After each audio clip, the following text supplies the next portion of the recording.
Now the latest ITV News in London with Duncan Golestani.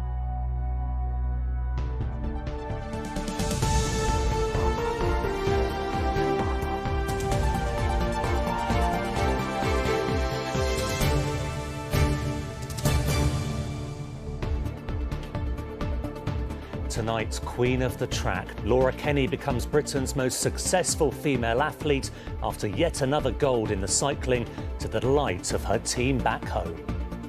She's just an ordinary girl from Cheshunt. Nothing special, just determined to win and has the guts to do it. Medals on the running track too. Dina was back, leading an all-London line-up to the podium, and there was a surprise silver for the men's team. Also on the programme, the 13-year-old determined to show sport is for everyone after being bullied online, and... Thanks for joining us, baby. With pleasure, we go behind the scenes of London's sauciest theatre. Good evening. Does winning a gold medal when you've already got 4 still feel as sweet? The answer, according to Laura Kenny, is yes, maybe even more so when you become the most successful British woman in Olympic history. The 29-year-old from Cheshunt had a comfortable win alongside her cycling partner, Katie Archibald. She's dominated 3 Olympic Games in a row, topping the podium at each one. But this time she's got her newest and biggest supporter waiting at home. Martin Stew starts our coverage of another winning day. They haven't put a foot wrong. Cycling into the history books. An Olympic title-winning effort. Laura Kenny is now the most successful ever British female Olympian. Victory in the Madison with Katie Archibald, her 5th gold, to go with last week's silver.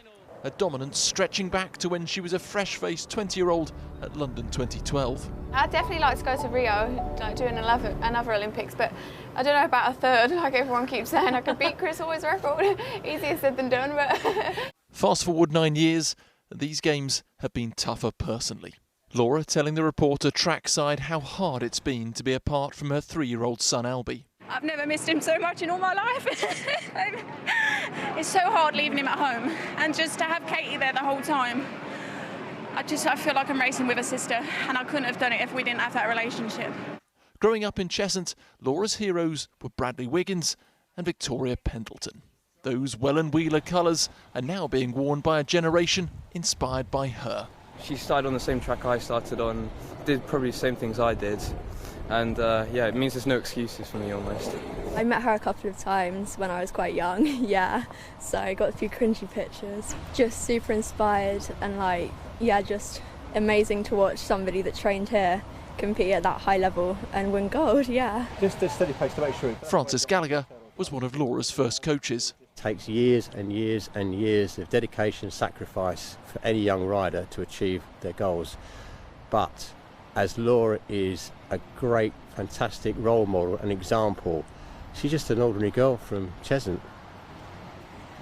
Nothing special, just determined to win and has the guts to do it. That ordinary girl's extraordinary talent had already won her royal fans.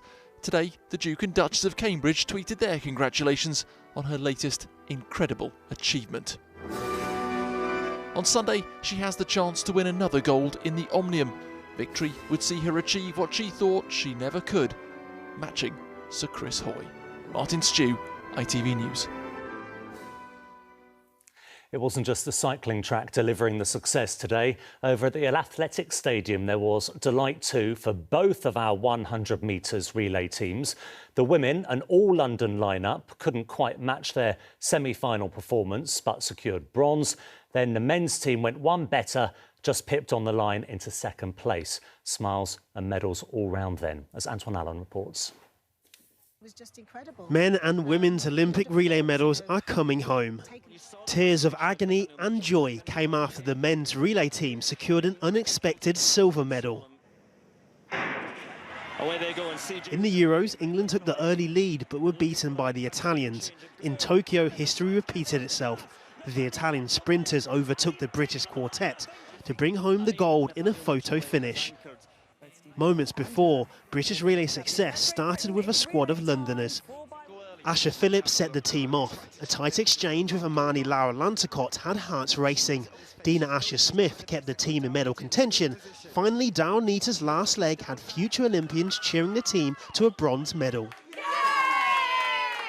Today, junior athletes at Sutton District Athletics Club trained knowing Olympic dreams can come true. Very well done for bringing a medal home, and you did so well. You've done a great job and I can't believe how far you've gone. It all started on this track and now look where it's got you, so we're really proud of you. I'm like next level proud, considering that they are just so inspiring towards young athletes. It is inspirational to think that, you know, anyone here could just follow in their footsteps. We are also proud of you. Congratulations for coming this far. And thank you for doing this for our club. Amani Lara's first coach predicted the former Sutton and District athlete and the rest of the team would be world class. Imani, I told you so. She gets a medal. I told her this would happen. Obviously, it's a relay medal and she's got more to come. But girls, I've been team coach on all of these girls and they're terrific girls and they put 110% in. Team GB's Olympic success will make a generation of young people wonder what the secret is to becoming an Olympian. Amani Lara's former strength and conditioning coach has some tips. Me personally, I think 1, at this age, enjoy, fun. 2, know what you want to do. And 3, just if you have the goal, go for it. Athletics is known for individual determination, but the relays have once again proven Great Britain has the will to succeed as a team. Go on, Britain. Antoine Allen, ITV News. Joining me now to reflect on the amazing track and field action is former Olympian Jade Johnson. Hello, Jade. What a day then, those relays. Let's start with the women.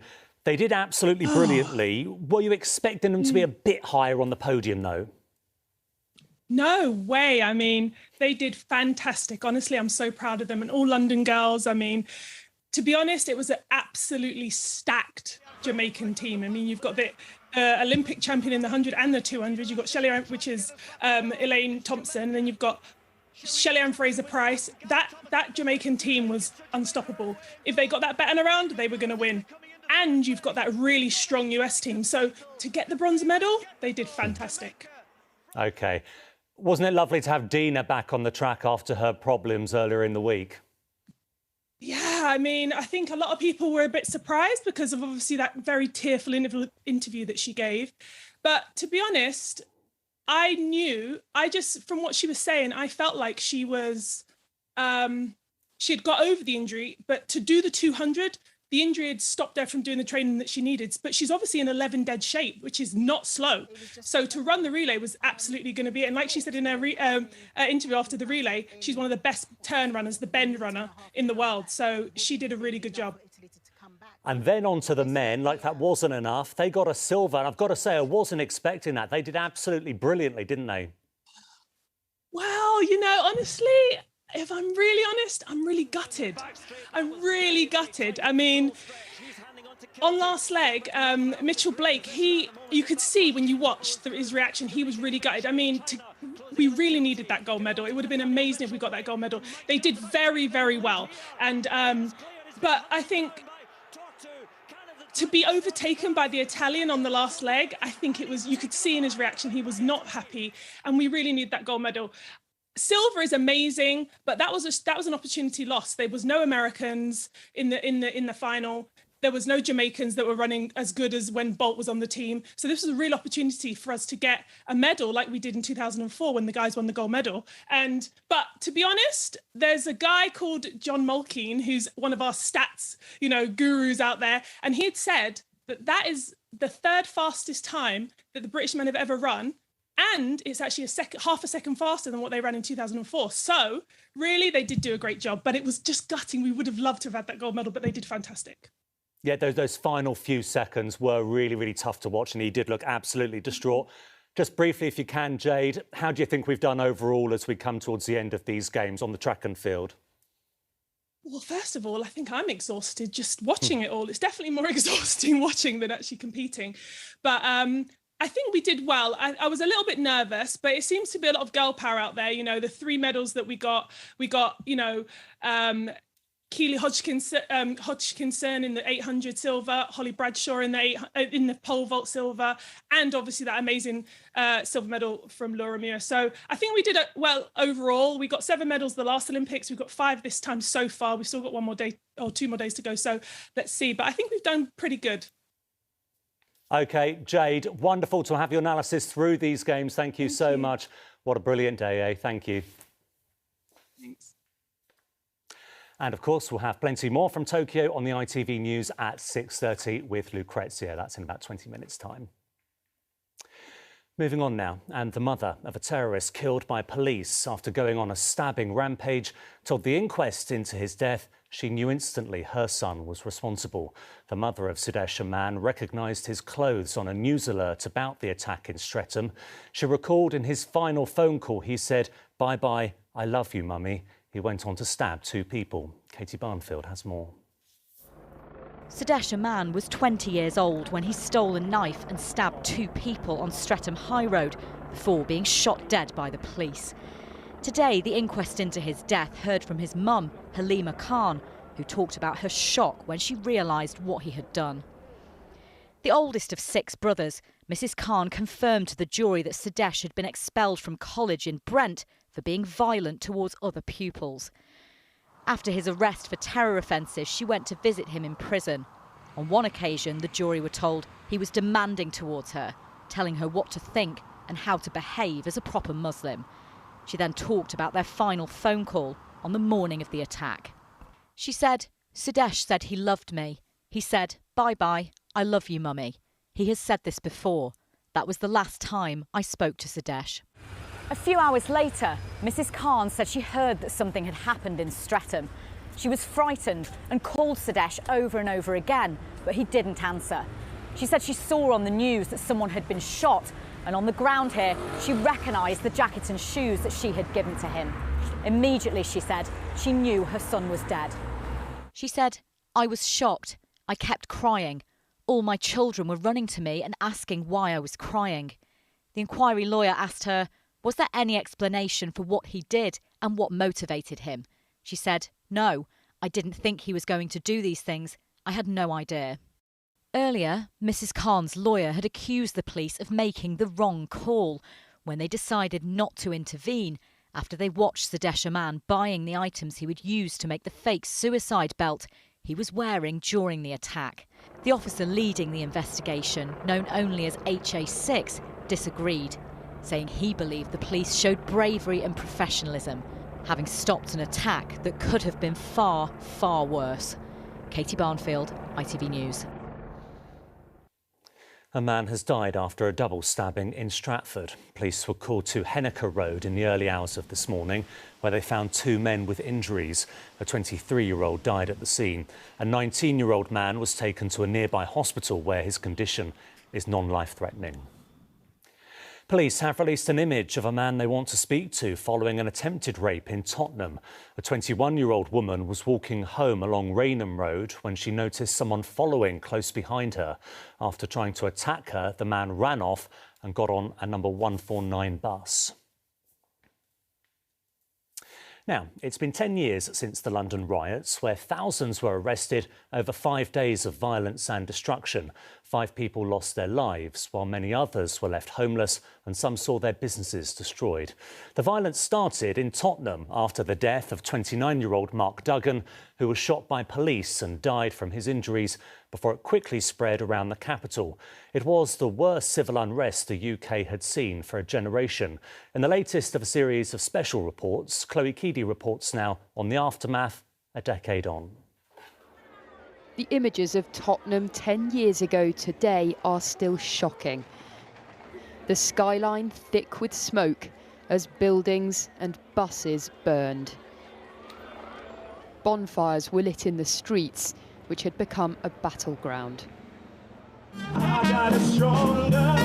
Today, the atmosphere on Tottenham High Road couldn't have been much more different, as people came together to commemorate the riots, but also to promote a message of peace.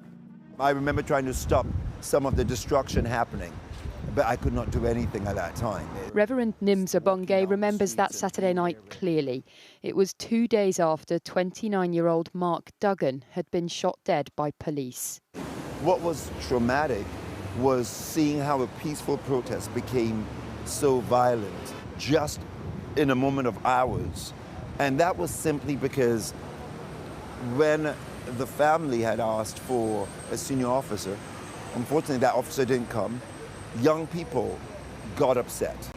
Tottenham's MP says that many of the promises that were made after the riots weren't kept. If you think about what was said about youth services, what was said about youth unemployment, young people not in education, training or skills, clearly there are strains, there are pressures, there are still issues with stop and search. All of those remain underlying issues here in the community. Of course, more needs to be done. I mean, it's work in progress. A lot has been done. I mean, we've been able to network with ourselves within the community. So that talking and listening has been going on very well. And that's what you need. You have to start from somewhere. The riots started on these streets, but they weren't contained in Tottenham for long. As news of what was happening here spread quickly across London, so did the violence. North, south, east and west, more shops were looted, more property destroyed. The ceiling was gone, the floors were destroyed.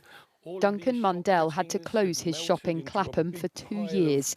He later saw a video of the person responsible. And he literally just took a product, took a lighter out of his pocket, lit it and stood there watching as it all started to burn and then slowly strolled out. The police never caught him. No arrests were ever made. The same night in Croydon, a family furniture shop was burnt to the ground. Over there is where the main door was. Reeves has now been resurrected across the road from the original site, but its owner says it has been harder for the community to move on. We did our bit with the community afterwards. I did a lot of talks about the history of the family, about community relations. We've done our bit, and now the people that have got the power should have taken it up. But unfortunately, it's 10 years on and we're still talking about the same stuff. Trevor Reeves ending that report there by Chloe Keedy. Still to come, we'll have the weather, plus music's back at the Bowl for the first time in over a decade, and... Welcome to the Windmill Theatre in the heart of London, Soho. We're behind the scenes of one of the capital's favourite haunts. But first, we've heard about a few sporting inspirations tonight, and here's another. Rhys Porter is a goalkeeper for his local side, the Felton Bees, a disability sports club linked to Brentford FC. But after the 13-year-old posted a video on social media of a save he made during a match, he was sent thousands of abusive messages. Determined to show nobody should be excluded from sport, he set himself a challenge. Sally's been to meet him. Not all teenagers emerge from their bedroom with a smile, but Rhys is about to play his favourite sport. Let's go for it, mate. He requires a bit of help from his dad to set up, as Rhys, who's 13, has cerebral palsy, so he plays football on his knees in goal. Oh! He's taking on his dad today. When the camera's not rolling, Rhys, does he try and get them in the top corners and things like that? Yes, definitely. But he also plays for the Felton Bees, a club for people with disabilities. When he recently made this save, he proudly posted it on TikTok. But the reaction from many was shocking. I got like tens of thousands of views and lots of like hate comments with like, and I just tried to ignore it at first, but it got like too much. How did it make you feel to read some of those comments? It made me feel very sad, but I tried to get used to it because it's kind of a normal thing for me. Really? Yeah. What do you want to say to the people that put abuse online like that on TikTok? I just think, what's the point? It's just me playing football. And no matter how I play football, it's still playing football. Oh, nice one. Despite the hurt, Rhys has a great resilience and has decided to turn this into something positive. Ready? Going to go for a bit higher? All right. Well, not that I really can, but... Hey! Yay! Good man. He'll be doing 20 saves a day during the Paralympics, thankfully none from me, as part of the Charity Scope's Make It Count campaign. Oh. With this challenge, Reese wants to raise awareness about inclusion. We are the same as anyone else. No matter how we're looked at in society, we still are the same. That goal that you did put up on TikTok, Reese, it was a great save, wasn't it? Were you pretty proud of that? Yeah. That's why it went up there. Yeah, it was one of my proudest moments of myself. And you got some lovely comments as well, didn't you? Yeah, from Brentford and Art. No. So hopefully they'll stay in your memory longer than the bad ones. Yep, they definitely will. You still miss. Reese has already raised more than £2,000 and an awareness that is, of course, worth infinitely more. Sally Williams, ITV News, Uxbridge. London's Pride Parade has been cancelled for a second year due to coronavirus restrictions. The UK's biggest LGBT festival was due to take place in September, but organisers said it couldn't work under the current COVID guidelines. In the last hour, Harry Kane has broken his silence over his self-imposed exile from Spurs and said he will return to training. The Tottenham star and England captain has been heavily linked with a move to Manchester City. On Twitter, he denied he'd refused to train with the team. He said he'd love the fans and will be back tomorrow. Now, after more than a decade, the Crystal Palace Bowl is hosting live music again. The amphitheatre, which once hosted performances by Bob Marley, Elton John and Vera Lynn, will now be the setting for the new South-facing festival. Well, Helen Keenan is there for us now. Hello, Helen. How's it looking? Well, I tell you what, the sunshine has come out in the nick of time. In the last few hours, it's been absolutely pouring down, but that hasn't deterred hundreds of people who have turned out to see music once again at the Crystal Palace Bowl. The stage has been in disrepair for about 10 years, but there was a successful crowdfunding campaign, and that's meant this atmosphere is able to happen again at this iconic venue. Some of the biggest names in music have graced this stage. Eric Clapton, the Beach Boys, and Bob Marley. But 170 years of musical heritage at the Crystal Palace Bowl came to an end when it fell into disrepair. Today, it returns, with new artists taken to the stage. I'm from South London anyway, so Crystal Palace is just this stage as well, the likes of Bob Marley, it's Jamaican Independence Day today. I just think it's like perfect, really. I'm really excited for this one. The arts bring so much to people, like mental health, everything. I think people underestimate how much a lack of this and shows and music and live energy has contributed towards people's mental health. This is a temporary stage until renovations start in the autumn. We raised £64,000 within a few weeks from over 1,000 donors, and that's completely going to fund the first stage of the refurbishment of the actual concert bowl. The focus for the summer, though, will be on bringing music back to this community, starting with the South-facing festival, taking place over the coming weeks. Yeah, we've got The Streets, Dizzy Rascal, Koji Radical, Max Richter, Karine Bailey-Rae, Supergrass. So some really big name acts then? Yeah, quite a lot going on over the and next free month. events in the week? Yeah, there's free cinema events for locals, and so you can just rock up with a picnic blanket and, you know, have a nice time. The bars will be open. It's been a difficult time for those running festivals, unable to run during the pandemic and with little financial support.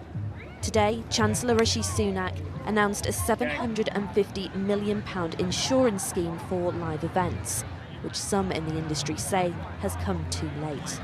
It's a really progressive and positive step, but it was probably needed at the beginning of the festival season. You know, we should have probably had it in place February, March, when you need to make those crunch time decisions. But they braved these past bad few months, and today the audience braved the bad weather to see Soul return to South London.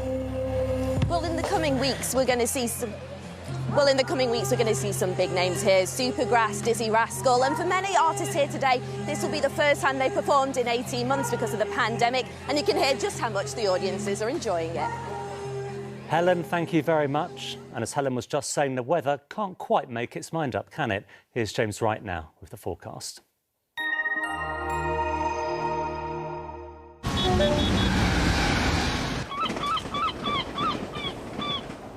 Great Western Railway sponsors the ITV London weekend weather. Hello there, good evening. The weekend upon us and it's not looking particularly settled. In fact, unsettled is the order of the weather at the moment. The jet stream sinking to the south of us. It's allowing a low pressure system to the north of us to just stay pretty much where it is. It's also the cooler side of the jet stream, so temperatures not exactly where we'd like them at this time in August. It's also driving lots of showers across us at the moment. They will ease off for a touch around midnight, but then they start getting going again. One or two sharp ones out there. The southerly breeze, though, keeping things on the mild side. We're looking at lows of 13 to 15 in town. As far as tomorrow goes, then, sunny spells pretty much from the word go. That's going to help get these showers going after breakfast. Quite a rash of them pushing through, and you'll notice some of them quite bright in colour. That's a sign that they're likely to be heavy. You might even get the odd rumble of thunder as we head into the afternoon. Temperatures, though, actually slightly down on today, about 20, 21 Celsius, so struggling to get into the 70s in old numbers. At least there is a bit of a breeze out there to help push these showers through, so I don't think we'll see many issues with that. So on balance, it's going to feel much like today, but Sunday and indeed Monday, low pressure dominating the UK's weather, driving plenty of showers across us. Great Western Railway sponsors the ITV London weekend weather.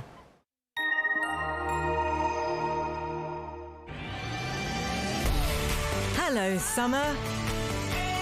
Piri sponsors ITV Pollen Count. Pollen-wise, in spite of the unsettled weather, we've got moderate levels over the next few days. The grass pollen season is over, so that's good news. Watch out for wildflowers and weeds. That's it from me. Have a good evening and a great weekend. Bye-bye. And finally, the Windmill Theatre in Soho survived the decency laws of the 1930s and the Blitz, only to fall foul of licensing rules 3 years ago. But now, under new owners, the iconic venue is reopening with a £10 million new look and a different kind of evening's entertainment. Will Davies has been for a look around. Welcome to the Windmill Theatre in the heart of London, Soho. The lights are back on in one of the capital's most famous, some would say infamous, theatres and nightclubs. Wow, Simon, recently you've become a bit of a bad boy. Bad boy. For over 100 years, people have been coming here to be entertained. And after a nearly 3-year break, first for remodelling, then for COVID, the doors are open once again. It's lovely to be back in front of people that have a real thirst to go back out and party. I feel after a year and a half of being indoors, people are they're ready to go wild, and we're ready to give that to them. The thousands of girls who scantily flitted across its stage had to stick to a rigid code of behaviour. The theatre has a checkered history, famous for its dancers, often scantily dressed, if dressed at all, and famous for never closing, even during the height of the Blitz in the Second World War, when the women were forced to often take shelter in the basement. Run back then by the indomitable Laura Henderson, portrayed by Dame Judi Dench in this 2005 film. Let's have naked girls. Over the years, it became more and more risque, before an investigation found that the strippers were breaking a strict no-touching rule, and in 2018, it was shut down. Taken over by new management today, it is less table dancing and more tables and dancing, but it still promises to deliver a hell of a show. There's lots of different variety acts, big, impactful, bold variety acts that make your hair stand on end, but there's also some nice stuff as well, you know, some pretty dance routines that nod back to a bygone era. Many Soho venues haven't survived the past year, and John says many still face an uncertain future. A lot of people have got a lot of hard work to do over the next few months to pay back their debt. You know, they've incurred over the COVID period. So it may seem, you know, rosy now, but there's a mountain of debt and rent to pay that we still need support for. When I say pick up, you say chew. Pick up, chew. Pick up. I'm not going to do this next bit because we're on ITV News. Oh, piggy, piggy. Windmill Theatre has survived wars, pandemics and even the censors, and is now hoping its modern take on an old classic will bring back the punters so that it can thrive once again. So thanks for joining us, baby. We'll see you next time at the Windmill Theatre. Will Davies, ITV News. And that is it for now. We're back with the late updates. Coming up, Lucrezia with the ITV Evening News. But from me and the rest of the London team, have a lovely weekend. Bye-bye.